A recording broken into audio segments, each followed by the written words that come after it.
Адам баласы Алла тағаланың разылығына қалай да болса жетем деп мақсат қойса, ол адамның сол ниетіне сай айналасында мүмкіндіктер туа бастайды. Имам Абу Даудқа қатысты мынандай бір оқиға риуаят етіледі. Абу Дауд әйгілі ғалым, хадистер жинағының авторы. Бірде Абу Дауд кеменің ішінде жүзіп бара жатады. Сол кезде жағадағы бір адамның түшкіргенін естиді. Түшкірген кісі «Әлхамдулилля» дейді. Түшкірген адам айтарлықтай алыста болған. Бастарыңыздан өткен болар. Теңіздің немесе көлдің жағасында болғаныңызда, көлдің арғы басындағы адамның түшкіргенін немесе сөйлегенін естіген боларсыз.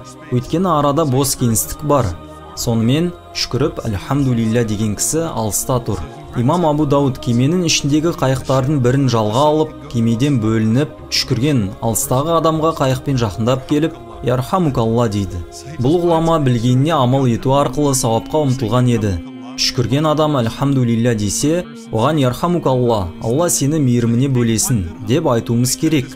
Сөйтіп, имам жаңағы кісіге жауап беру үшін бір дирхам төлеп, қайықты жалға алған болатын.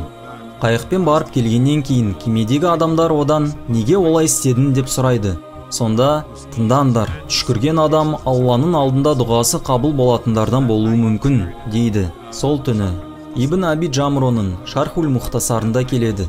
Сол түні адамдар ұйықтап жатқан кездерінде бір дауыс естиді. Уа кемедегі адамдар, сөзсіз Абу Дауд Алладан жәннәтті бір дирхамға сатып алды. Сөзсіз Абу Дауд Алладан жәннәтті бір дирхамға сатып алды. Адам өзін әрбір жақсы амалды істеуге дағдылағандықтан, жақсы амал жасау оның болмысына айналған, жақсы адамға айналған. Сіздің жасаған жақсы амалыңыздың қайсысы сізді жәннатқа жетелейтінін білмейсіз. Шөлдеген итке су берген әйел, сол амалы оны жәннатқа апаратынын білмеген. Пайғамбарымыз саллаллаху алейхи вассалам бір адам жолдан зиянды затты алып тастағаны үшін жәннатта серуендеп жүргенін көрдім деген. Өзгелердің елемейтін нәрселеріне, айналаңыздағы сауапты амалдарға сіз зер салып жүруіңіз керек. Егер рухани тұрғыдан жоғарыласаңыз, сіз айналаңыздағыларға назар салып жүресіз.